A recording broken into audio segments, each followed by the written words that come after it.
Cain Show begins in 1 minute.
More action. In a word, well, Donald Trump has announced a new trade deal with the United Kingdom and redefined the world order in American politics. What's left for the left? Dancers, performers, and clowns. 2.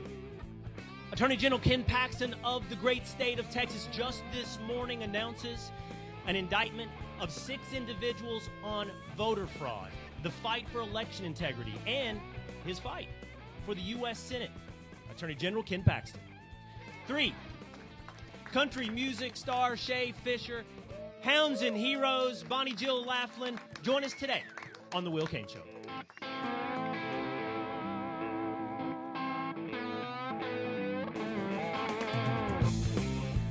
It is The Will Cain Show, streaming live at foxnews.com, on the Fox News YouTube channel and the Fox News Facebook page. Terrestrial radio across this great United States of America, but always available by subscribing at Apple or on Spotify. Today, we broadcast to you live from the Odyssey showroom, the KRLD 1080 showrooms in Dallas, Texas. A live studio audience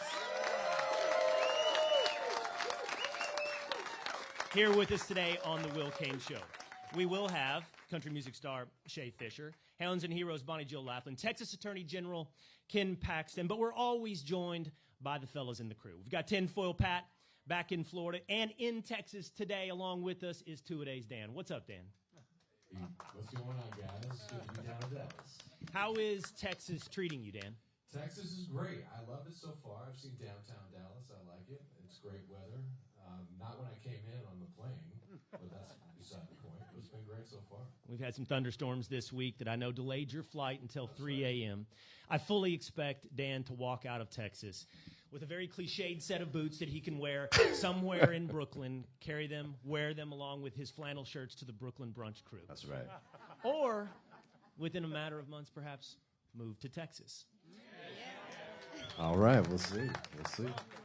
He'll have to pass that to the boss, the Canadian wife, and see if she's up for moving to Texas. No tariffs on bringing wives into America, Dan. We're glad that Dan is down here in Texas. We're glad to be with these fine folks in Dallas, Texas. The Money Works Group and David Dustin has sponsored this wonderful event in Texas where we get to do something that I always love to do, and that is hang out with the people, hear from the people. I am apt to give a sermon. I do like a podium. But even more so than that, anybody that's ever watched me from First Take on ESPN to the Will Cain Show on Fox News knows that I like a debate. I like to interact. I like to have a conversation. And today we have that unique opportunity as people here in Dallas, Texas will be joining us on the Will Cain Show. But we got a lot to get to with you today. So let's get to it, and let's get started with story number 1. Within the last 2 hours, President Donald Trump in the Oval Office, along with on the intercom, Prime Minister Keir Starmer of the UK, announced a brand new trade deal between the two great nations. The United Kingdom, the world's 6th largest country in terms of GDP. This is the first, one would hope, of many deals for the United States since President Trump announced Liberation Day back in April. This deal leaves in place the 10% across-the-board tariff with the UK. It accepts products like autos and steel, and begins to allow for American exporters to enter the UK market on a fairer trading field than they have in the past. That's what we heard from Secretary of Commerce Howard Lutnick and from President Donald Trump this morning. There's been a lot of questions about these tariff deals. There's been a lot of concern, and that's very well reflected in the S&P 500 and the Dow Jones Industrial Average. This morning, both of those indices up. They bounce on this news of a tariff deal. In fact, I think this is a good opportunity to invite up Mike and Manny from Decatur, Texas, who've been paying attention and asking questions, as every American has, about these trade deals. What does it mean for small business? What does it mean for your 401k? These are very legitimate questions because what we're looking at is a very long-term project that is set not just to bring manufacturing back to the United States, but establish a fairer field on the globe for American businesses. You got Mike and Manny from Decatur here on the microphone. You guys, I know, are interested in this issue of tariffs. We are. Mike and Manny from Decatur are interested in your personal thoughts on the big, beautiful deal. I think this deal, I think the adjective that is most important, as you described it, this big, beautiful tariff deal with the United Kingdom, is first. That's the most important element. In 45 days, President Donald Trump, and not just political cheerleading, because we heard it as well from the UK Prime Minister Keir Starmer, managed to accomplish a deal that's been in negotiations or attempted for decades. The counterparts on both sides of the pond, the counterside on both sides of these governments have been trying to get a deal together to failure. Liberation Day was in April. In 45 days, we reset the playing field for global trade between these two economies. But to your question, the most important aspect is first. What follows? Markets, businesses want to see deals with other countries. They want to see a deal, ultimately, in fact, even with China. And I think today this inspires confidence that this administration is not just have that in their mind as their vision, perhaps not permanent tariffs, perhaps not to replace the income tax, but instead to do what Donald Trump has always done, the art of the deal, and set a better deal for America with each and every one of our trading partners. Manny? It. All right, Manny does not want to speak into the microphone, but I'm not the speaker. Mike's got him covered. We taking money on who's going to be number two? Who will be the second country to step up to the table and make a deal with the United States of America? Taking money. I don't know what the current betting odds are. What does Polymarket say, Mike? I'm not quite sure, but my suspicion would be it would probably not be another European country. The EU is already making noises, bold, perhaps aggressive noises about fighting back to the United States. What would be nice to see is maybe a trade deal with one of these Asian countries, Agreed. Like Vietnam, to help undercut the Chinese economy, quite honestly, that is Correct. suffering under some of these tariffs. If manufacturing continues to leave China and move to places where we can have friendlier relationships, like Vietnam, that strengthens our hand against China. Thank you, Mike. And as Manny. a manufacturer, we actually are aggressively looking at sourcing here in the States already. That's incredible news. That's great news. Bringing back home to America. Yep. Thank you, guys. And in fact, that's something that we've heard, not just anecdotally from Mike and Manny, but we've seen news already that American manufacturing is at capacity. It's having a hard time keeping up with demand, which is a great sign. Companies and businesses are beginning to make things back here in America once again. Now, I think this is part, as I've talked about on numerous occasions, but I think that sometimes this can feel chaotic, it can feel scattered, and it can feel ad hoc or haphazard. But I think Treasury Secretary Scott Bessent has been the best and strongest voice for laying out how this has been part of a bigger plan. And that plan has three components. Bring manufacturing back to America through tariffs. One. Reduce taxes, hopefully through the big, beautiful bill being worked on in the House to extend the 2017 tax cuts to ensure Americans have more money in their pocket that they get to dictate where investment is made. And three, deregulation, which has already begun, and you can hear from corporate CEOs, the design of which should be we have businesses, tomorrow's businesses, and we as consumers have the power to dictate who is a successful business right here at home in America. Now, this has left the left not understanding how to react. Donald Trump has not just embarked on reimagining the global economy, but reimagining the Republican Party. Talking about tariffs and taking a non-interventionist approach to world policy, certainly when it comes to military intervention, would not be something you heard from conservatives or Republicans 10 years ago. But times have changed. And with that, there's been some trouble with that change on the left. Last night, Senator Bernie Sanders sat down with Fox News' Brett Baier, and he was pressed on this idea of tariffs and reconciling where he is today with where he was roughly 10 years ago. Here's Bernie Sanders. The idea to say, oh, we believe in unfettered free trade, no tariffs, and some Democrats are saying that, I think that's nonsense. The idea that you arbitrarily one day come up with tariffs on every country on earth for no particular reason, which is going to raise prices in this country, that's also absurd. The federal government needs to be made more efficient. In some ways, it should be expanded. In other ways, cut. If you're asking me, is the federal bureaucracy a problem? You're damn right it is. Can we make it more efficient? Absolutely. Absolutely. Isn't that what Doge was trying to do? No, but Doge was trying, you don't make it more efficient by laying off thousands of workers at the Social Security Administration.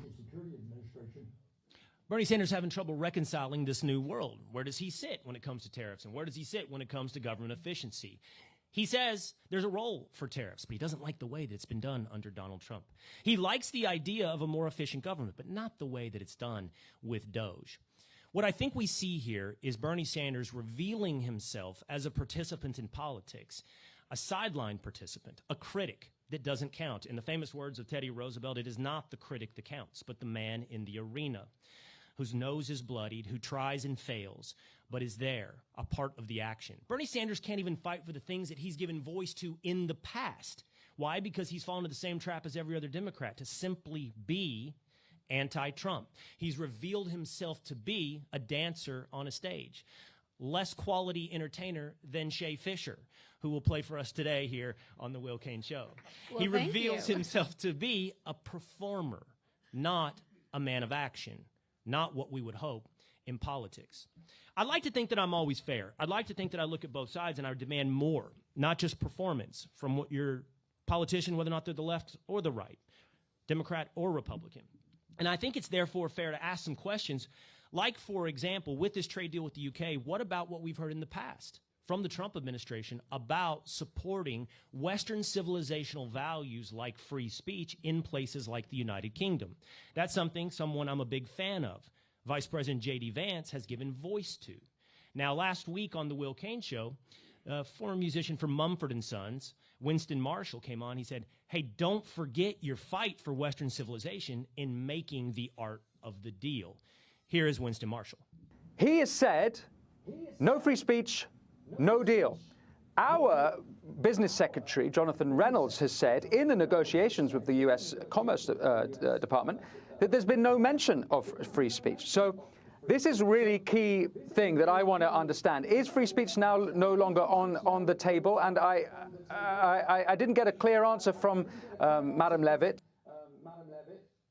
There he is asking, what about the defense of Western civilization? What about free speech? We can't just make deals that are good for our economy. But I would respond that we do have to look out for America first. We elected an American president to defend Western civilization in America. But it's a legitimate point.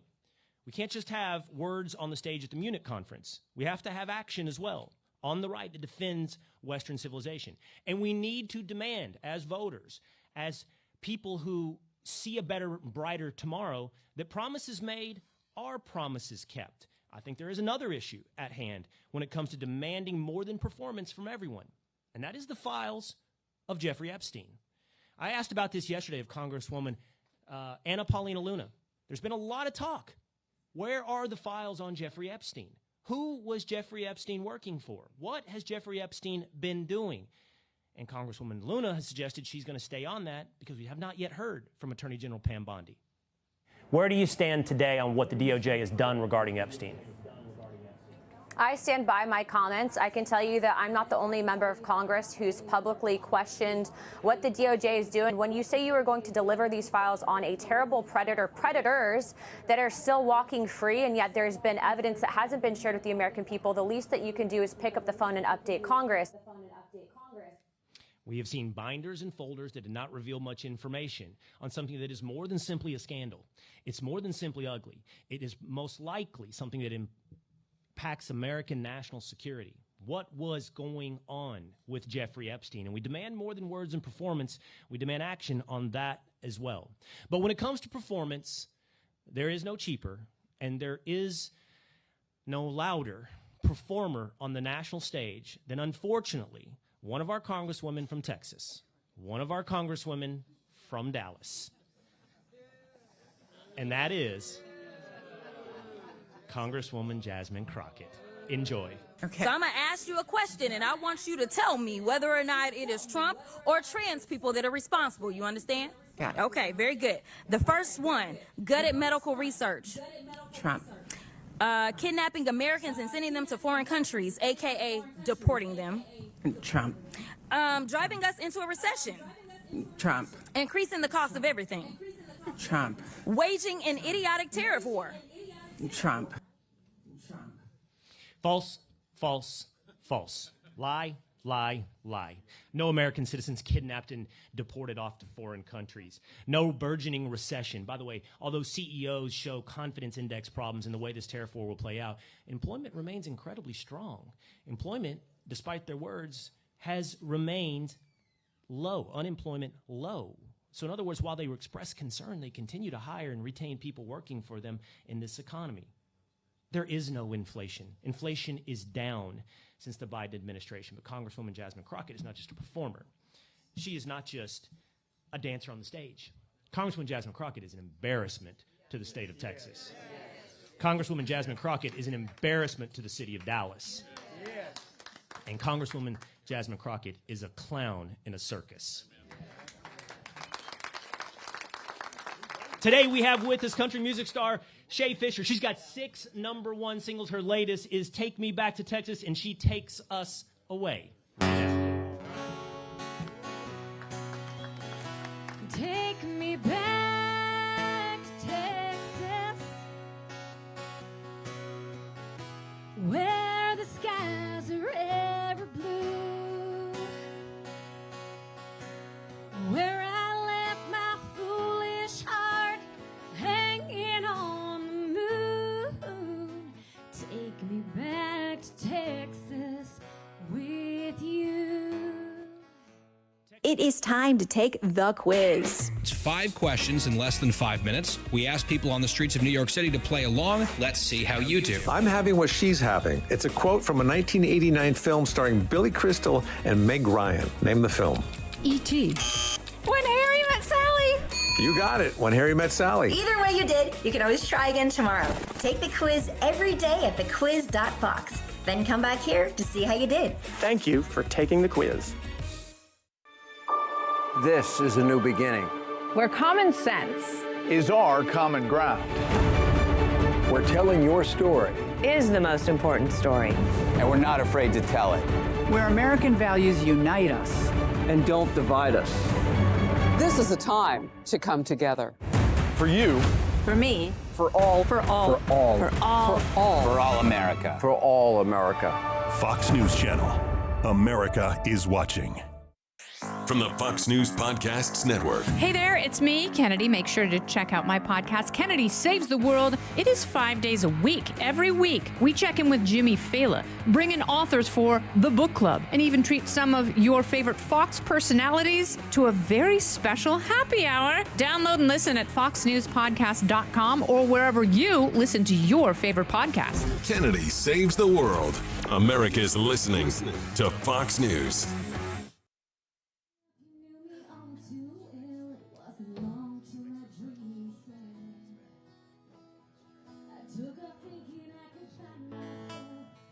Out here on the wind, the view is pretty in the city lights. You know I really can't complain. Still, it's just not the same. And take me back to Texas for the Will Cain Show, right? Shay Fischer, everybody. Shay Fischer has 6 #1 singles. She's married to a rodeo star. She grew up in the rodeo, and we'll be talking a little bit later to Shay Fischer here on The Will Cain Show. Streaming live at foxnews.com, on the Fox News YouTube channel, and the Fox News Facebook page.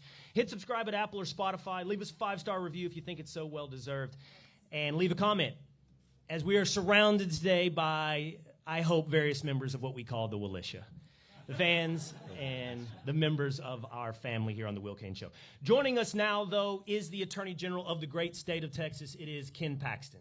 Mr. Attorney General, great to meet you. Good to meet you. I think we've met on TV, just not in person. It's always an awkward thing when I meet someone who I've only ever met through the television monitor. That's how we met. That's how we've met in the past. That's right. But now we meet in person. I'm glad to. Thank you for coming in today. Great. I didn't know we had an audience. It's great. Yeah.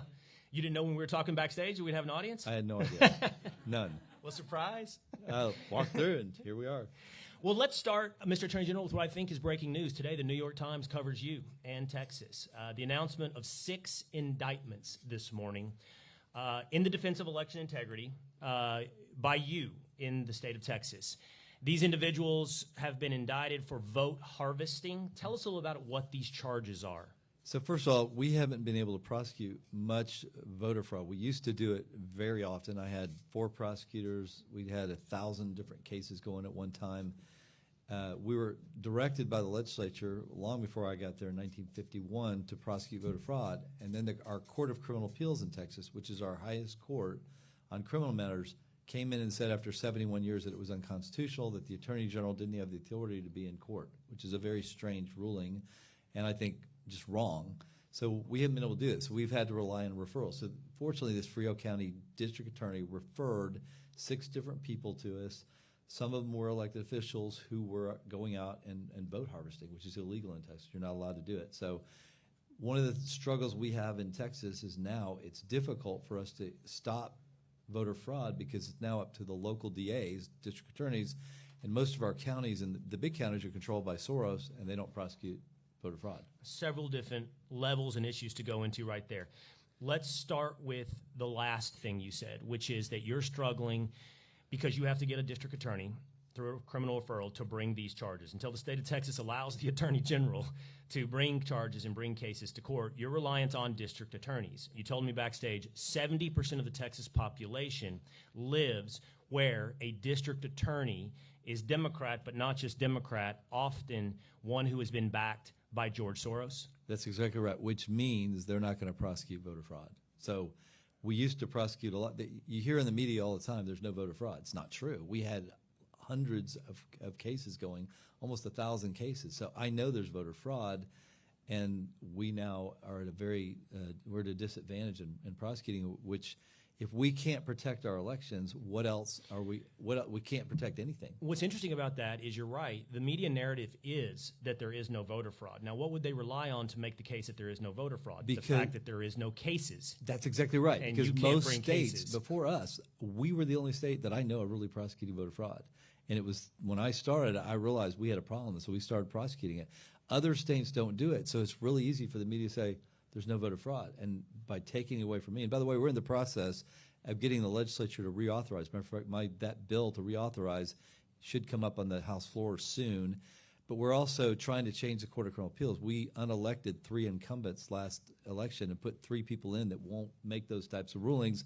And then the next primary in March, less than a year away, we'll have one good guy running again who voted the right way, and then we'll have 2 new people trying to take that court back so that we have the ability, even when I'm gone, to prosecute voter fraud. But this isn't just a story about Texas. This is a story about the country on this level of when it comes to criminal prosecutors.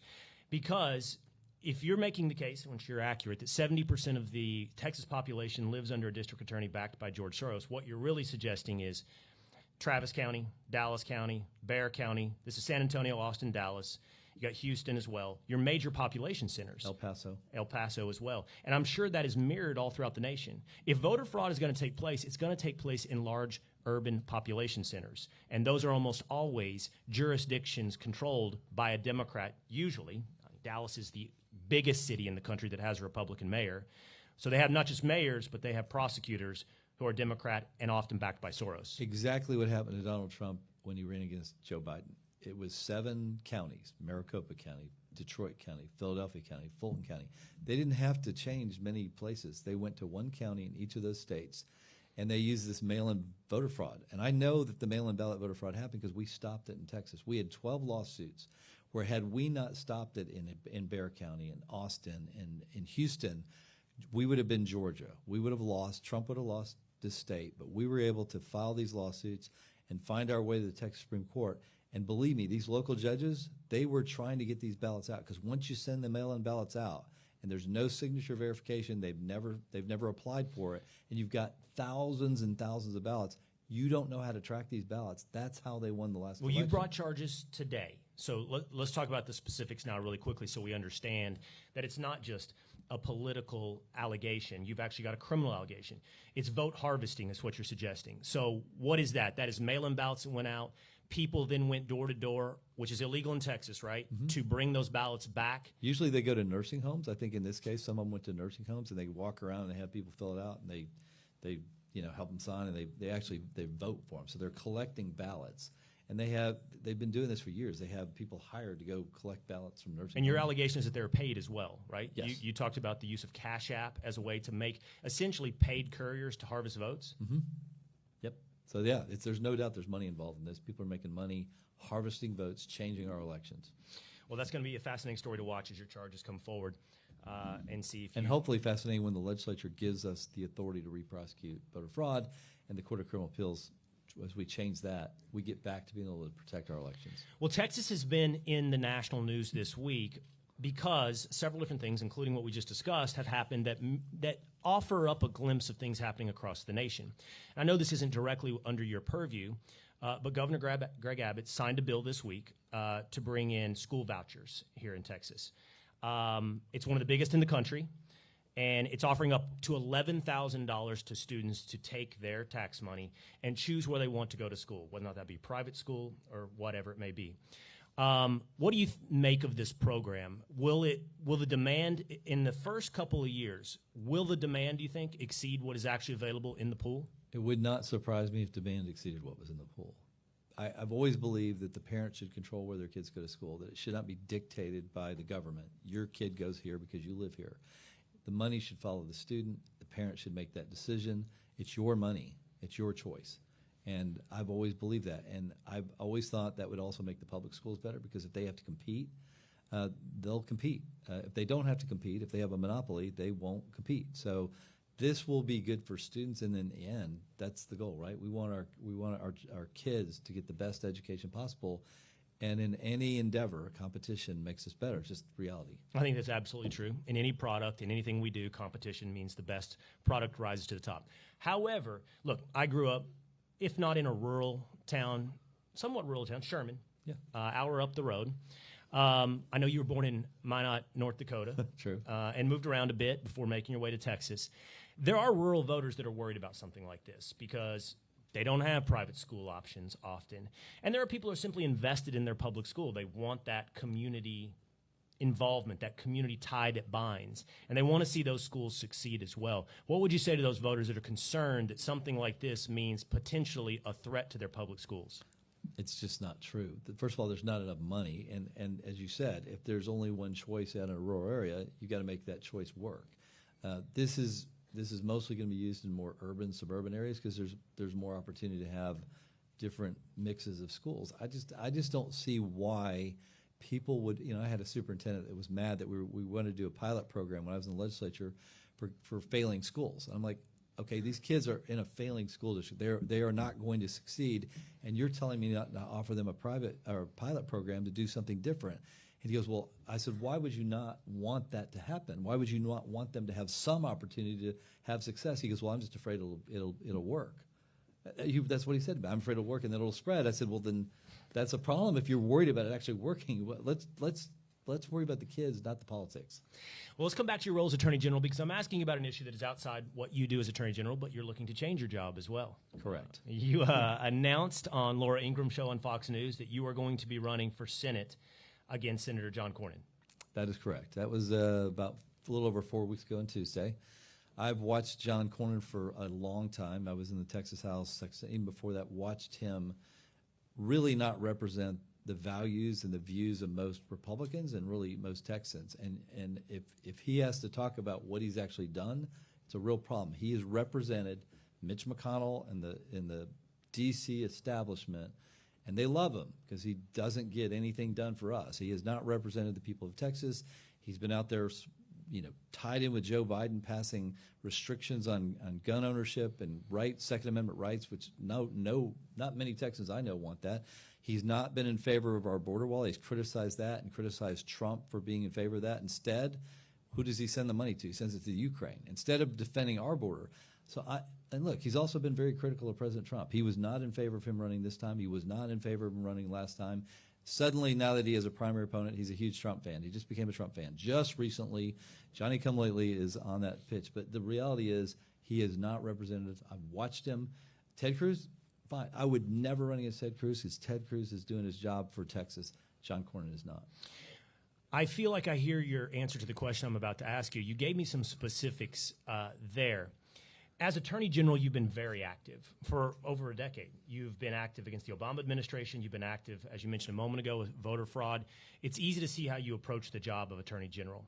How would you approach the job as Senator? I hear you saying what you would do, some of which different than John Cornyn. But what is it you're selling to Texans is what you would do in Washington, D.C.? So I was also in the Texas legislature, and if you go back and look at my voting record, it did not necessarily fit with what the establishment, even in our party, wanted when I was in the Texas House, Texas Senate. My job was to represent my constituents, and so I was often being pushed to vote for things that I was like, this is just not right. So when I go there, I'm not going to be listening. I'm not there to represent, John Thune or Mitch McConnell or anybody in D.C. I'm there to represent the people of Texas. So my heart is here. It's with the people of Texas. My heart was with the people of my district.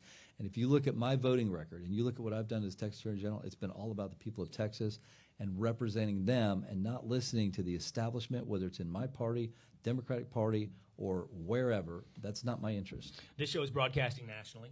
It is in multiple markets from New York to the state of Washington. And I'm sensitive to the fact that we're talking a lot about Texas, but they'll just have to indulge me on this one moment here. When did your heart begin to lie in Texas? You moved around as a kid. You went to Baylor, right? Tell me, tell me when you really fell in love with Texas. The first day I came here. So my dad was an Air Force pilot. So as you might imagine, I lived in many, many states, mostly grew up in California. I never, it's only when you leave a place that you realize I don't belong there. So I moved from California to Oklahoma, and I just had this feeling I belong somewhere else. And I knew it wasn't Oklahoma. So I came to Texas, go to Baylor, and I just fell in love with the people. I fell in love with the attitude. Why? I liked the can-do. People were friendly, and they were open to ideas. There was less control from the government. I just wanted freedom. I wanted to be able to I wanted to fail on my own or succeed on my own. I didn't want the government affecting any of that. Just leave me alone. Let me go live my life and do the basics. Take care of our schools, take care of our roads, take care of our defense. But leave me alone. I don't want to be told that I can't do this or that. I want the freedom to live and have my family have those same opportunities. I'm a big fan. I'm a big believer in provincialism. I like the Boston accent for Boston. I want them to sound like that, not like me. I want somebody in California to have their beliefs. I have no requirement that they think like I think. I like distinct cultures, distinct people. And for me, who has a history somewhat like yours, although I'm born and raised in Texas, I've wandered. I wandered to California. I wandered to Montana. I wandered to New York for some time. But I think that has given me perspective about what it is that makes Texas unique. And for me, it is that this is the most undistilled, undiluted bullseye center of the spirit of America. It is entrepreneurialism, risk tolerance, belief, faith, and family, willingness to go drill holes in the ground, start businesses that could succeed or fail, and always with the belief, yeah, man, you should do that. You should try. And if you fall in the mud on your face, you'll get back up and we'll cheer you on that as well. I just love the spirit that I think has been here since a bunch of people came from Tennessee and defended the Alamo and created this great state of Texas. And Virginia, by the way. Some of them came from Virginia. I went to law school in Virginia. So, you couldn't have said it better. I mean, it was what drew me here. Once I got here, it was what made me realize I'm not from California. I don't belong there. I love it. It's beautiful. I had friends there, but I never fit. Here, I walked in the door and I was like, these people are open. They're accepting. That's another thing I love about Texas. You can come. You don't have to have grown up here. I've been in places, I'm not going to say where since this is a national show, where I knew if my grandparents weren't there doing this and that, they didn't go to this school, you were never quite part of Yes. the group. Whereas in Texas, it's just not that way. People accept you, and you have opportunity. If you have good ideas and you are doing good things and you're treating people well, they will welcome you with open arms, and it's a special place to me. Well, I want to return to the news cycle, and I want to return to your job as Attorney General for our last topic here today. And this is something that a lot of people have encouraged me to talk about. They want me to investigate, and we have on the Will Cain Show. And I find it actually somewhat difficult topic to make sense of, and I think you're trying to make sense of it right now. Mm-hmm. So just outside of Dallas, Texas, in your home county of Collin County, there is a development going up, Epic City. And it is a Muslim community, Muslim-centered community, mosque, community center, call to prayer. Not, from my understanding, not exclusive. Anyone else can move in there. Should a Jewish person or a Christian person want to move into this development, they would be open to that, of having other people in, which would be a clear violation of the Constitution if they said no. But from my understanding, that is not what they're looking to do. But yet, we are concerned, I think, we are rightful to be concerned that we can't start resembling Paris and London and having areas of our country that are not acculturated, not assimilated, and living under a different way of life than the rest of America. No, you make a great point. You look at Europe; they're losing their identity. Whether it's England or France, they're losing their identity, and they're losing their culture, their law. That's not.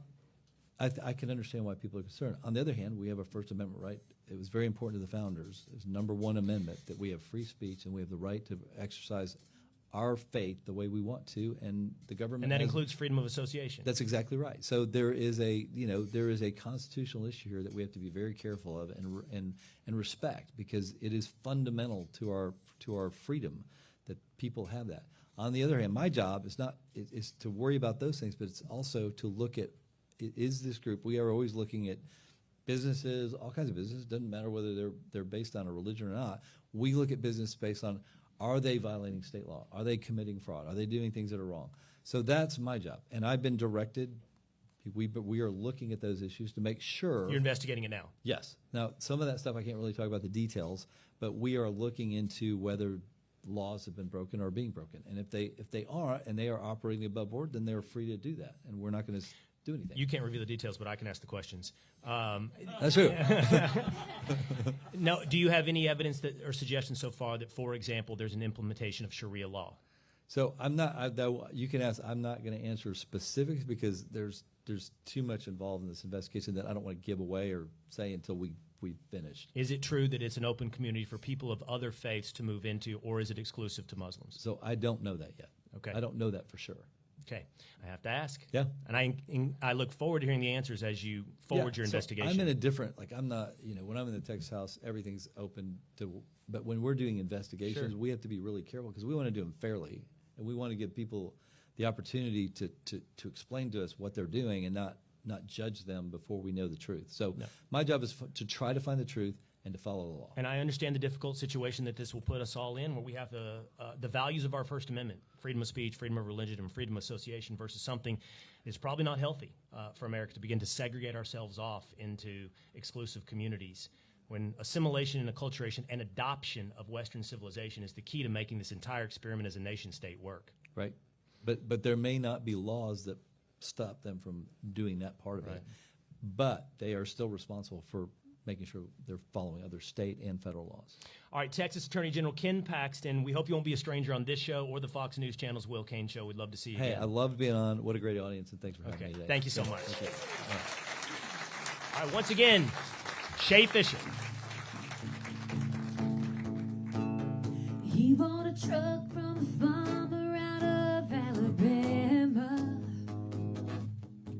Had a smell of perfume mixed with diesel in the back of.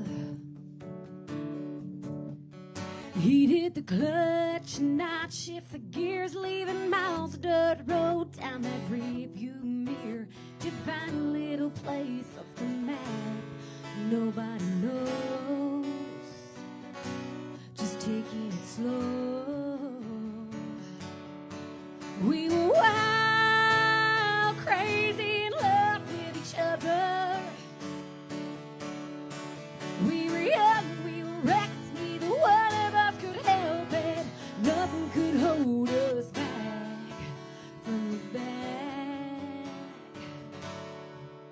of the truck. Hounds and Heroes, Bonnie Jill Laughlin, coming up on The Will Cain Show.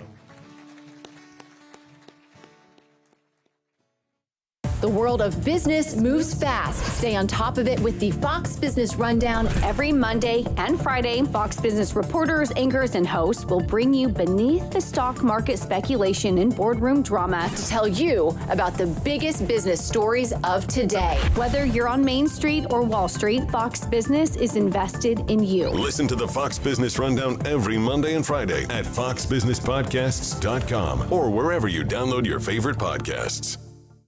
It's Rachel Campos Duffy. Join me for Fox Noticias, a show that breaks down the news of the day with a focus on the kitchen table issues that matter most to our community. Politics, the economy, immigration, and cultural trends. Weekdays at 4 p.m. Eastern on Fox Deportes and available at noticias.foxnews.com, the Fox Noticias YouTube page, and Fox Nation. Or listen and follow the podcast at foxnewspodcast.com or wherever you get your favorite podcasts.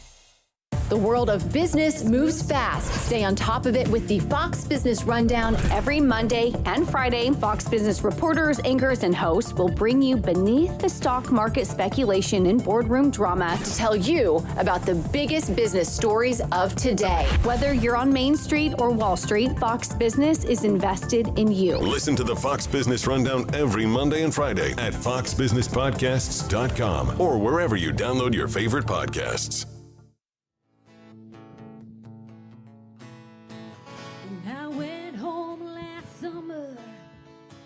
Where I drove past that two-tone short bed pickup, and it took me back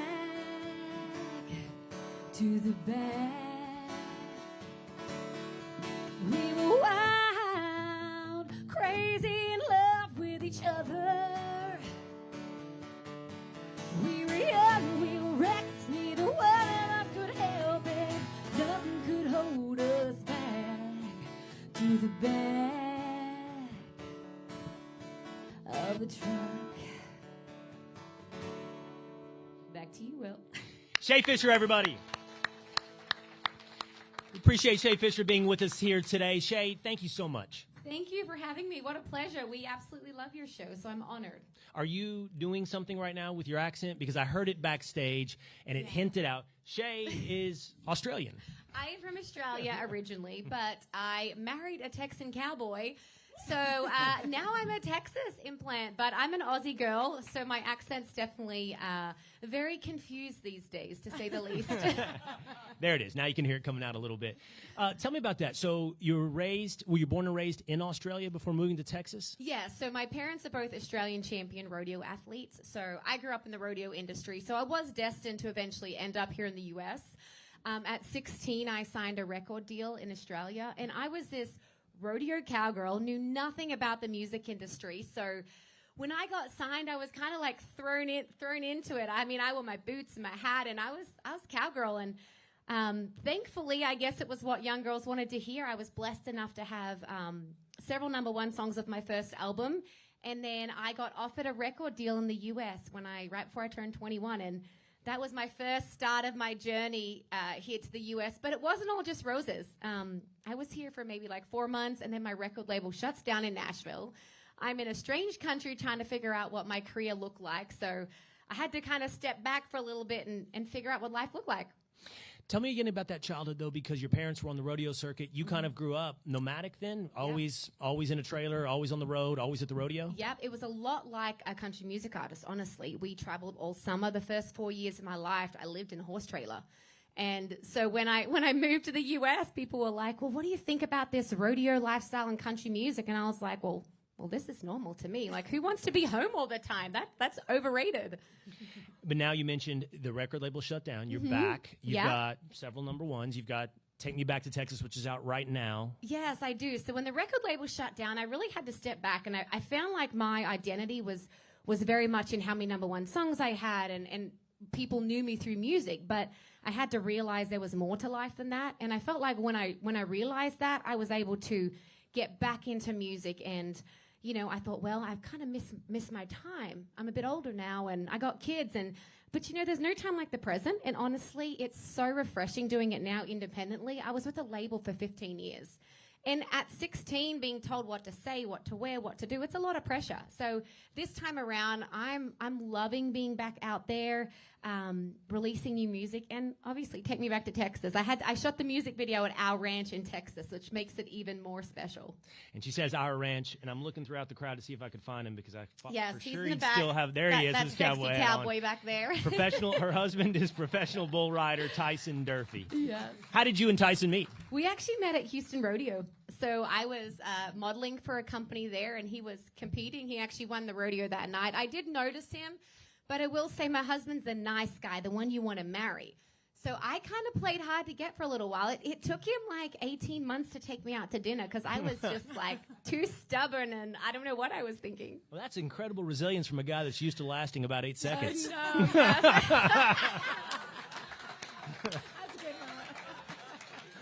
That took me a bit to register. Yeah. All right, Shay, we really appreciate you being with us here today. Thank the songs are beautiful. I hope everybody checks her out on Spotify. Shay Fischer, everyone. Thank you. I appreciate it.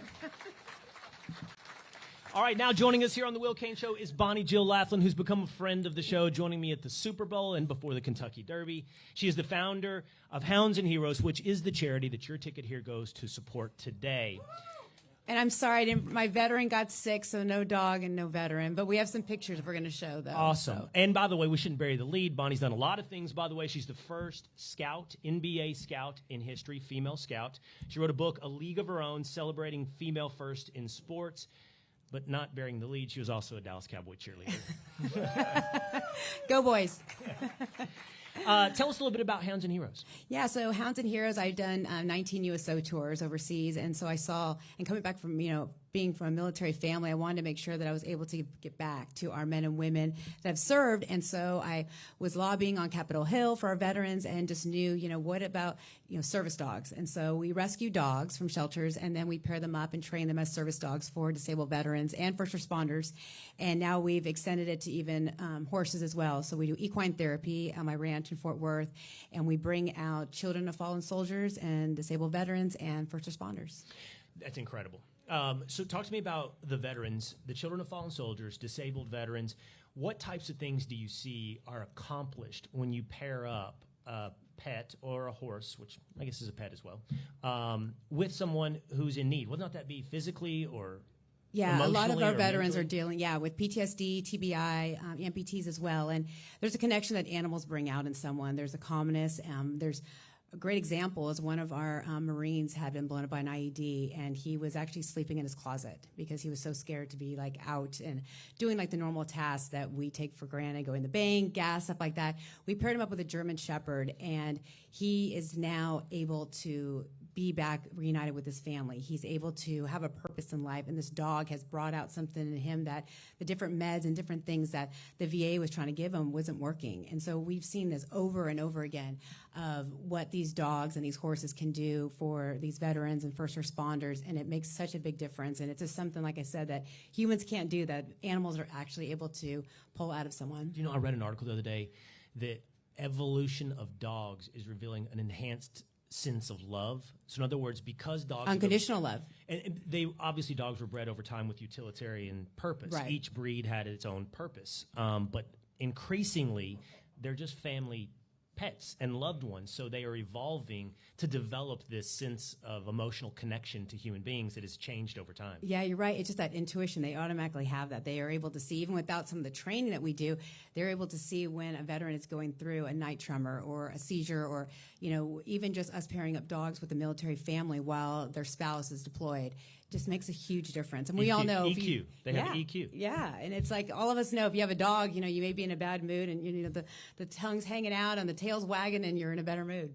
But now you mentioned you're also horses are part of where this has grown for you. Yes, Will. By the way, Shay mentioned she has a ranch. And Tyson, we were talking about that. Yeah, because you do as well. Yeah. You're and I didn't even know this about you until very recently, but you're very Western. You're very into horses. Yeah, I grew up on a horse culture. ranch. Yeah, I was a barrel racer growing up, and my dad owns race horses and all of that. So again, knowing how much horses can do and how much they can give back, and there's an energy. Horses really pick up on energy, and so again, they're able to really connect with these veterans. And we've had even disabled children come out, and one of these children came out and hadn't spoken one word, was around a horse and started speaking.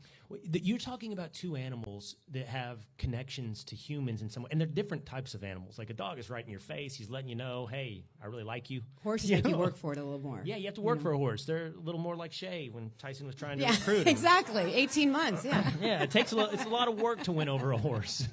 But yet there is something about a horse that connects with people. Yeah, I don't know what that is. And a lot of people say when they see a horse, it's like there's something almost magical, about a horse. And so a lot of these veterans haven't even been around a horse. So just even before they're in the saddle, being around them, doing some groundwork with them, it just changes them dramatically. And we'd be able to see veterans tell me, and wives tell me, we have, not only did you help save my husband, you saved our marriage. So there's so much to be said with that. And it's for me, it's just very heartwarming and be able to just do something to give back to our heroes. Well, can I make a next suggestion? So you've gone from dogs to horses. The next one's got to be donkeys. Yes. Well, I have donkeys already. They're not therapy fan. Donkeys, maybe. And I've got emus, so maybe a therapy emu. I don't know. A lot of personality in a donkey. Right, absolutely. If you need divorce. Oh, yeah. Yeah, I love a donkey. Okay, so I was looking at my notes just a moment ago while you were talking, not because I was bored, because I had to remember the other teams involved as well. So you were a dancer, a cheerleader for the Golden State Warriors and the San Francisco 49ers. You're allowed to boo. I know. Yes. And the Dallas Cowboys. And then the Dallas Cowboys. Well, yes. So while I was cheering for the Cowboys, I was going to school at UT, so hook 'em. There we go. Nice. I had a little bit of battle on hand with some of the meet and greet from some Baylor Bears and some Texas A&M Aggies. Yes, hook 'em. What's the difference between being a cheerleader for the San Francisco 49ers and the Dallas Cowboys? For the Cowboys, we get paid nothing. How about that? No, I'm joking. We only got paid $15 a game. I think they make $50 now, so now they're rich. But we made no money. We practice every single day, 5 hours a night. For the Niners, we only practice 1 day a week. Okay. I was on the cover of the calendar, did USO tours, did so much, 2 commercials, and I got paid. At the end of the year, my check was $131. From the Cowboys? From the Cowboys. Yeah, no tickets. My mama and daddy had to pay for tickets because Jerry Jones said, girls will pay to be a Dallas Cowboy cheerleader. So, was he right? I mean, I don't know. I mean, it's a, for me, I mean, I love being able to cheer for America's team and being, best, seat in the house. And it was, I'll be honest, it was a great stepping stone as well. I met so many different people, still very close to the Jones family today. And I actually cover the Cowboys. So I'm, a reporter for the Dallas Cowboys currently. And you're reporting tonight from the American Country Music Awards? Yes, I am. Yeah, for American Country Network. So awesome. Be on the red carpet interviewing all the, starlets like this one here. Can you tell everybody how they can support Hounds and Heroes? Yes, they can go to houndsandheroes.com. And also, any of y'all want to come out to Battle Buddies Ranch in Fort Worth, please let me know. Or if you have a veteran in need, that as well, which is the most important part. All right. Bonnie Jill Laughlin, thank you so much. Thank you so much, Will. Thanks, y'all. Thank y'all for coming out and supporting. Thank you, everyone, for supporting Hounds and Heroes. All right, what'd you think, Dan? How'd we do today? Are you moving to Texas? I love Texas, I gotta say. I think I'm being swayed pretty good to move to Texas. It's New York, Texas. I mean, New York, has my heart, but Come on. Dallas is pretty great. I'm just saying. All right. Well, we appreciate you flying down, everybody who's flown down here from New York to be with us here in Texas. We appreciate the Money Works group for being with us today and making sure this happens as well. And I want to, before we go today, invite a few people up and have some interaction. Let's start, if you wouldn't mind, you guys can start coming up to the microphone. That's Debbie Carter from Athens, Texas. Could come up. And hi, Debbie. Hi, Will. How are you? I'm good. How are you? Good. Great show. Thank you.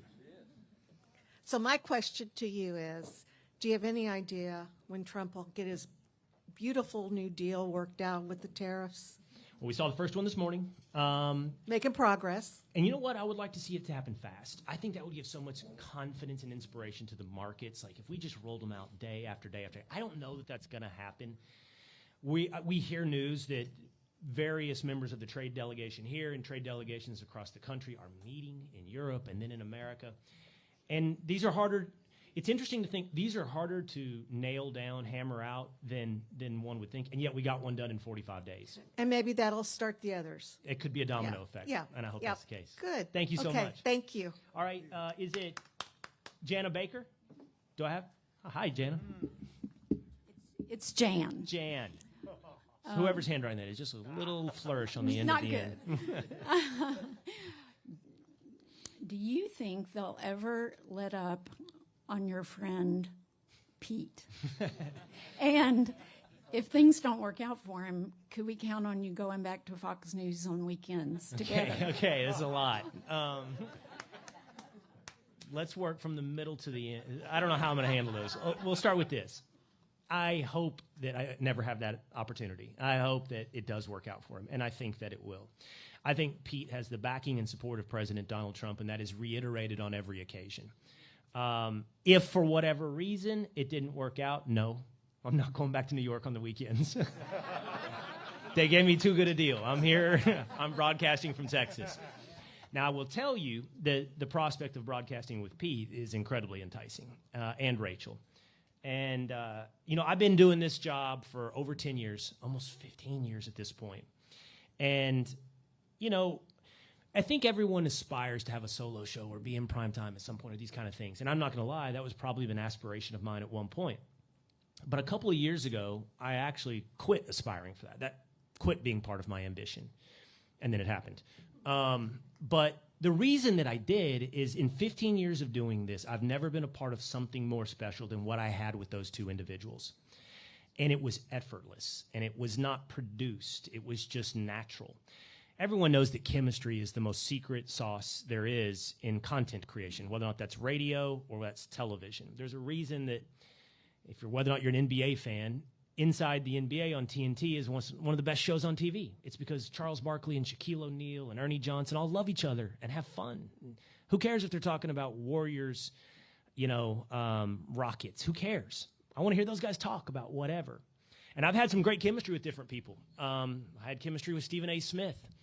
But I've never had anything like I had with Pete and Rachel, and it was not just on camera. True friends, true people that I love. And I don't throw that word around. I love those two people. And if anything ever happened, I would be wide open to doing something with Pete. Now to your first question. It's hard to know why. He clearly is the primary target. I mean, if you take Donald Trump and Elon Musk, I guess he would be third in line. But he is getting the most attention. They've long since given up hope they're going to be able to accomplish anything with Donald Trump. And the question is why? And I do think being a Fox News host is part of that. I think Fox News is the enemy of the left. And I think in many cases, like, give me a chance. Like, listen to what I have to say. I invite people on from the left to talk and debate me. And, I'm honest about my bias and my point of view. So why is there so much hatred for me being honest about my point of view, but willing to engage in that conversation? But for whatever reason, there is, and that has been targeted at Pete. And I think he will weather the storm. He's a strong guy.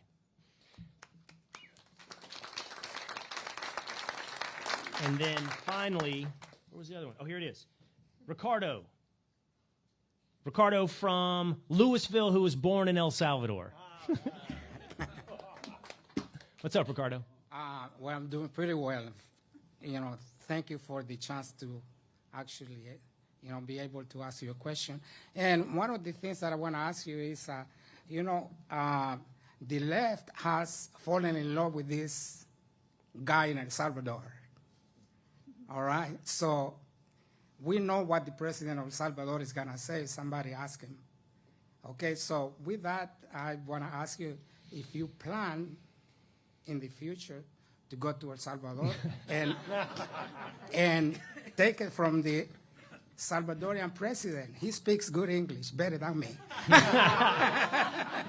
So, well, Ricardo, I've been to El Salvador. Oh, have you? I have. Oh, well, congratulations. About 2 years ago.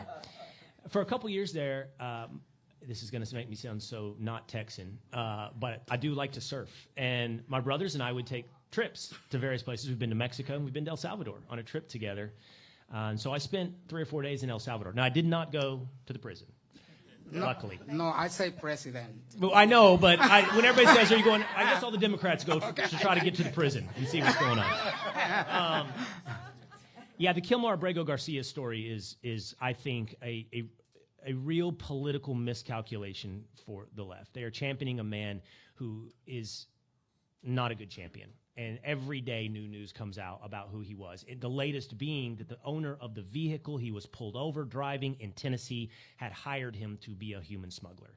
That man apparently has gotten immunity, and in exchange for that immunity, he is testifying or offering up evidence that Abrego Garcia was a human smuggler.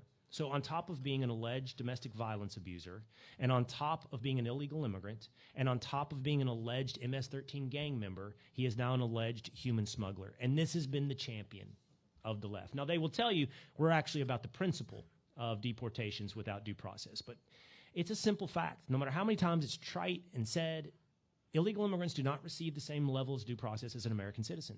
They do not. And he received a measure of due process on several occasions, and now he has been deported. As for Bukele, I find it, my life in Texas, I like to believe, is fairly diverse. My sons, and it has been wherever I've lived, and I thank my sons for that to some extent in their education, but they've always been into soccer. Again, makes me sound less Texan. But, and I've grown to love soccer because of it. It's still below football. But I'm around a lot of people, a lot of Latinos as well, and who are parents of my son's teammates, and I've gotten to know them. And recently I had a conversation with a guy from El Salvador, and I brought up Bukele. And I said, tell me about Bukele. How popular? He said, incredibly popular. I said, talk to me about deportations in America. He goes, everybody loves it. We all love it because you're taking out the bad people. And his English is his second language, and that's how he put it. You're deporting bad people. He said, even illegal immigrants who are good people aren't that concerned. What's happening right now is you're getting rid of the right people in America here for bad reasons. Thank you, Ricardo. And now we'll look at making a trip to El Salvador to meet with Bukele. World Cup is coming, so talk about it. Okay. All right. All right. Thank you guys all. If there's anyone else, by the way, who wants to ask a question, you're welcome to walk up to the microphone really quickly. I'd love to hear from you. It's now or forever hold your peace. Oh, there you go. Introduce yourself if you wouldn't mind. My name is Steve Feldman. I moved from California 4.5 years ago to the great city of McKinney, Texas. And I've embraced Texas culture. My family has. We are so happy here. You motivate us. Lawrence Jones, another guy who really makes us proud to call ourselves from Texas. And I left a question earlier. It wasn't picked, but what is it about this state, even for a transplant like myself, that makes us so proud to say we're from Texas? Yeah, it's not the natural beauty. You know, it is hard to compare it to California. Now, I actually think Texas is beautiful. I actually do. It is a beautiful state. My wife's from Lubbock, and I think Lubbock's pretty. My in-laws live in Odessa, and I think Odessa's pretty. But let's be real, it's not California. They have mountains, they have ocean, they have a lot of natural resources. So it is an interesting question, what makes it so unique? And I think it has to do something with the answer that I talked about with the Attorney General a little bit earlier. It's about spirit and culture and who we are as a people. And they say there's nothing more proud than a Texan who is not currently in Texas. And I've been like that throughout my life, whether it's in California or New York. I've been really quick to let people know where I'm from. And by the way, okay, because of that, I think it gives motivation and inspiration to why it is I would want to do what I do for a living, or what you feel when you watch television or you talk with your friends. Because if what we have is special and it isn't the mountains, if what we have is special and it isn't the ocean, then it has to be protected because it's our character and our culture. And that has to be defended not just as Texans but as Americans. And as we look at what's happening in America right now and where we were 5 years ago, I think you see a lot of inspiration in the recapture of what it means to be an American. That culture, you know, people say, oh, culture wars is not important. No, it isn't. It's the most important thing. Everything is downstream from who we are as a people. And I think that has to be defended. Well, I believe exactly what you just said. Sometimes you have to leave the place you are from to really appreciate what you have. I don't know if it was Davy Crockett that said it, but the famous saying, you weren't born in Texas, but you got here as quick as you could. And you love it and embrace it, and I'm proud to call ourselves Texans now. Right, thank you so much. We're glad to have you. Ken Paxton, too, Will Cain, that to protect this state, whatever Attorney General comes forward, to not let happen to this state what happened to a beautiful state like California. You're right. In a matter of no time. It could happen really fast, and please, I pray, my friends pray that it doesn't happen here. Thank you, Steve. Thank God. All right, one more. Hi, Will. Thank you for taking my question. My name is Lauren Semenuk. I'm from Bowie, Maryland. Pronounced Bowie, not Bowie. And my question is, and I wish A.G. Paxton were still here, but what he said about Soros-funded DAs, coupled with kind of a aura of glamorizing accused criminals like Luigi Mangione and Kilmar Garcia, who, by the way, we do not call him Maryland Dad. He is illegal immigrant Salvador Dad. In any event, It's great branding for your state. Yeah. How can we be? I'm very interested in the Metcalf stabbing, the Centennial High. My nieces went to Centennial High School. It, You know, it's a very intimate community. Both of those schools and students. How can we be assured, though, with the way the justice system is, that that trial is going to be fair, by the book, true, and it seems like the media circus is infused into it. That would have been a good question for Attorney General Paxton. You're exactly right to see what you can expect about a fair trial in the murder of Austin Metcalf. It's an incredibly sad story. It hit me on a multitude of levels, including having a son the same age. As I mentioned earlier, spending a lot of my time up in Collin County because my kids play soccer, and it's just something no parent thinks is on the menu of possibilities when you attend a high school track meet. I think part of your question was, why do we see alleged criminals like Luigi Mangione or Carmelo Anthony or whoever it may be championed by the left? And I think it's a really good question. I think that there is an instinct within all of America to look to be a champion of the little man, whoever is potentially on the other side of the system. So let's think about that for a minute. So I think as a conservative, and I'm always open about my bias or where my point of view exists, that means the individual against the government. You have to protect individual rights. You have to protect individual sanctity and dignity against oppression by government, which in many cases is by the majority. That's what democracy is. And that's why we have a constitution. A constitution is to protect the individual from the will of the majority. All this talk about protect our democracy, we're not a democracy. We are a constitutional republic. 51% don't get to say that one guy, whatever, or one minority, whatever. So I think among people of my point of view, that's where our sensitivities of the individual against the system lie. I think the left often sees it as a majoritarian culture they defend people against, right? Where I just got done espousing to you, I think, the wonders of our culture, that it makes us different, that it is the American experience, the American identity, and American exceptionalism. That is what makes us unique. I think they look at all that and say, no, that's oppressive. That's oppressive, and it has been throughout centuries and history, and they import that onto issues of race or economy or whatever it may be. And I'm kind of guessing here, but I think that's what leads them down the path one day to go, you know what, Luigi Mangione kills the CEO of a healthcare company, and now he's somebody that we should champion because it's him against the system. I think that's how they end up in this trap, championing some pretty unsympathetic figures. Thank you. Thank you. All right, that's going to do it for us today here at the KRLD News Radio 1080 Studios, the Odyssey Showroom in Dallas, Texas. Again, I want to thank David Dustin and the MoneyWorks Group for helping sponsor this event. I want to thank each and every one of you for coming out and spending time with us today. I want to thank Bonnie Jill Laughlin, Shay Fischer, her guitarist who came in from Nashville, Rodney, and the Attorney General of Texas, Ken Paxton, for being with us here today. Thanks to Two-A-Days Dan, Tinfoil Pat, and all the people here at Fox News as well. I'll see you again tomorrow.